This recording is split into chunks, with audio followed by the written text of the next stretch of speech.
collection of Stuart engines and some other nice things.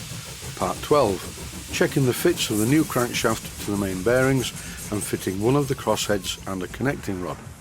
Rethreading the Eccentric Sheaves 4BA and lapping them using a piece of 7/16 of an inch steel bar. What you will be seeing in this episode and the next one is something called fitting, which is distinctly different to engineering or machining. I'm not an engineer or a machinist. I'm a keyboard player, sound engineer and computer engineer. I am fairly good at fitting things together. And for a bit of encouragement to absolute amateurs and beginners, in the world of engineering, model engineering and fitting, I am completely self-taught. The only real qualifications that I have, apart from a cycling proficiency test, are the certificates from the Royal School of Music. I never completed the sequence up to grade 8. I went on a summer season where I was pleased to be able to back quite a few well-known cabaret artists of the time. Why am I telling you all this? It's just to illustrate that what you see me doing on screen has nothing to do with my previous careers. I've made a new crankshaft and now I have to fit all the parts to the crankshaft. In this clip I'm fitting the rod that goes through the crosshead and then the connecting rod and then the block on the piston rod and finally through the crosshead at the other side. This was a very difficult job and it took a lot longer than you're seeing here. Because the end of the cylinder wasn't supported, nothing was really in the right place. It was encouraging when I connected these parts together that the crankshaft still rotated. The assembly was quite stiff, which is what I would expect. After applying some lubricating oil, the assembly was still stiff, but not quite as bad. This is what I would term an engineering fit, and my crankshaft is far better than the one that was previously fitted. This clip shows the pair of eccentric sheaves. One doesn't have a grub screw and the other one has a 5BA bolt in there. I want to fit a pair of 4BA Allen caphead bolts. What I'm going to have to do is rethread the existing holes in the eccentric sheaves using a 4BA tap and being very careful not to snap it off in the hole. I didn't bother drilling out the hole tapping size because at 5BA it's quite close. After tapping the hole, I temporarily fitted a long 4BA bolt, which I'm pleased to say was a perfect fit with not much movement. Now I'm going to get rid of this brass 5BA machine screw and put it in my box of old nuts and bolts. Once again, in exactly the same way as you've just seen, I threaded the hole in the second sheave. Here I'm removing the tap. The job's not finished yet though. I need to use a needle file to clean up the burr around the hole where the tap went in. First on one of the sheaves, and here is the second one. This is not really essential, but it's just finishing off the job. I shortened some 4BA Allen caphead bolts, and here they are ready to be fitted. But not just yet. I'm going to use some of this stuff, T-cut. It is an abrasive. And I'm going to use some of this in the lathe to lap the holes through the eccentric sheaves. It's a very simple job. I fit the sheave into the chuck in the Myford. Then I use a piece of 7/16 of an inch diameter accurately ground silver steel. The fit of the eccentric sheaves on my new crankshaft wasn't an interference fit, but it would get to a stage where it kept sticking on the shaft when I was trying to assemble it. Hence the requirement to lap the parts. First one and then the other, and it's the same process in both cases.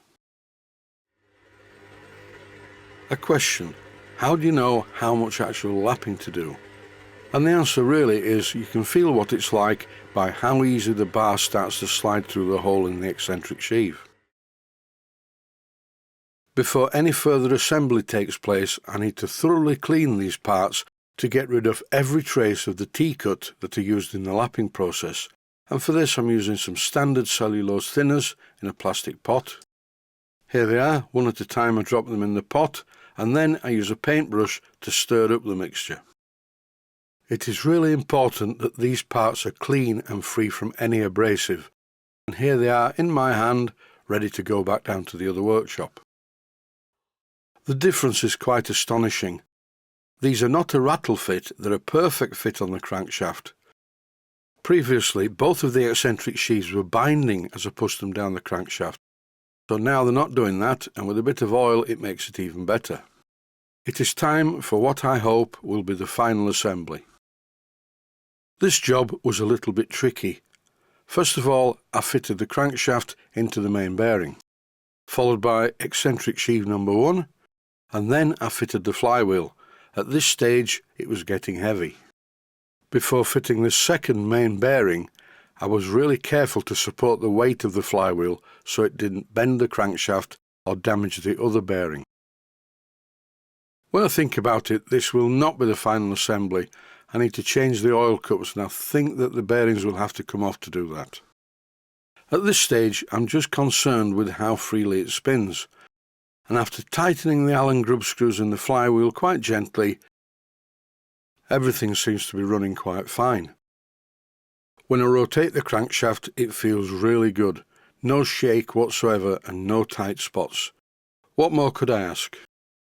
I knew those piano lessons would come in useful one day.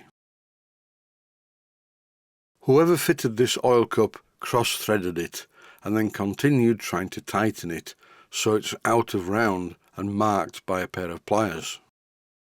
And yes, I know I should have done this before I put it all together, but I was so keen to make sure that it went together well and actually worked, I did it the wrong way around.